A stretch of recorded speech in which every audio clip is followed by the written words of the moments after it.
starting with a new section of the chapter Insurance and Annuity.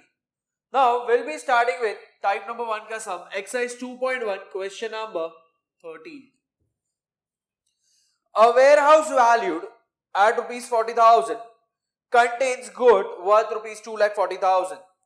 The warehouse is insured against fire for rupees 16,000 and the goods to the extent of 90% of their value. Goods worth rupees 80,000 are completely destroyed, while the remaining goods are destroyed to 80% of their value due to fire. The damage to the warehouse is to the extent of rupees 8,000. Find the total amount that can be claimed. So यहाँ पे when I read this question, मुझे दो part समझ में आ रहा है. One is the warehouse part and second one is the goods part. So find the total amount that can be claimed. मतलब indirectly मुझे claim value ढूंढना है for what? Warehouse and for किसके लिए आएगा?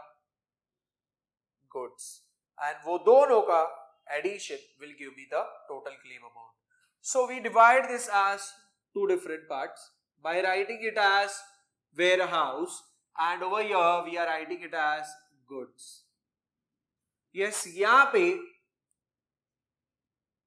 property value is given. Further policy value is also given. तो फिलहाल खाली इसी को list करेंगे. It is warehouse का value is what? 40,000 and goods का value is 2,40,000. उसके बाद बोला है were insured against fire for rupees 16,000 दिया है यहाँ पे and policy value जो है for goods it is to the extent of 90%. ये तो 90 upon 100 of 2,40,000 आ जाएगा. This is equal to ये zero cancel, ये zero cancel. 24 into 9 किया we have 216 and फिर 0 आ जाएगा. So यहाँ पे property value है, policy value है. Further, the damage मतलब नुकसान हो गया. अच्छा, damage किसके लिए बोला है? To the warehouse. अच्छा, मैंने warehouse वाला पार्ट पहले लिया, इसलिए मैंने लास्ट पार्ट पहले पढ़ा क्योंकि पहला कंडीशन मेरे पास warehouse है. So damage to the warehouse is to the extent of rupees 8,000. तो loss for warehouse is 8,000 rupees. And for goods, the condition is given as goods worth rupees 80,000 are completely destroyed. So यहाँ पे loss one में लिखेंगे rupees 80,000. Yes, ये तो पूरी तरह गए.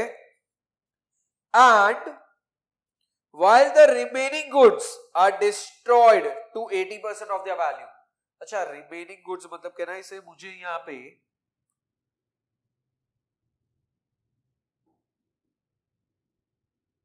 remaining goods का value ढूंढना पड़ेगा. So it is 2,40,000 minus 80,000.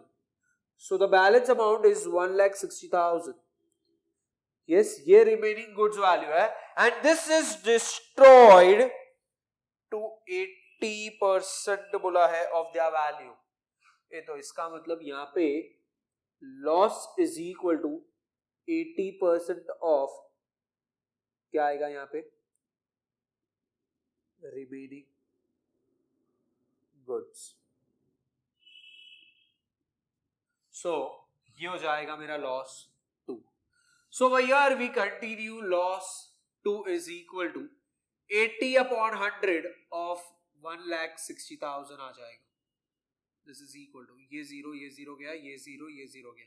It is 16 8s are 128 होता है. 1 2 3 0 आ जाएगा. So यहाँ पे ये loss 2 हो गया. So here we write it as total loss is equal to loss 1 plus loss 2 आ जाएगा. So it is 80,000 plus 1,28,000. तो जाके ये आ जाएगा 2,08,000. And now we can find claim, which is policy value upon property value into loss. A same चीज यहां पे आ जाएगा क्लेम। यस, ये कैटेगरी वेयर हाउस वाला पार्ट है एंड ये कैटेगरी गुड्स वाला पार्ट है। So we write claim is equal to, यहां पे भी आ जाएगा policy value upon property value into, yes यहां पे भी वैल्यू लिखना था, यहां पे आ जाएगा इनटू टोटल लॉस, क्योंकि इसमें दो अलग अलग लॉस के कंडीशंस है। So here this is 16,000 upon 40,000 into 8,000 आ जाएगा। ये 1 2 3, तो 1 2 3 हो जाएगा, ये जीरो गया, दिस इज 4 1 जा, दिस इज 4 4 जा। सो यहाँ पे ये जाएगा 3,200 रुपीस आ जाएगा। And for this the value of policy value is कितना है 216,000 डिवाइड बाय 2,40,000 इनटू 208,000। सो यहाँ पे 1 2 3 1 2 3 हो जाएगा। यस, उसके बाद ये जीरो गया, ये जीरो गया, दिस इज 1 जा, दिस इज 9 जा, this is equal to, yes यहाँ पे आ जाएगा रुपीस। अभी यहाँ पे 1 2 0 फिक्स है, 9 8 जा 72, तो यहाँ पे 2 आ गया, 7 कैरी, 9 इंटू 0 0 होता है और 7 कैरी था तो 7 आ गया, एंड दिस इज 9 2 जा 18। सो ये हो जाएगा 1,87,200 रुपीस।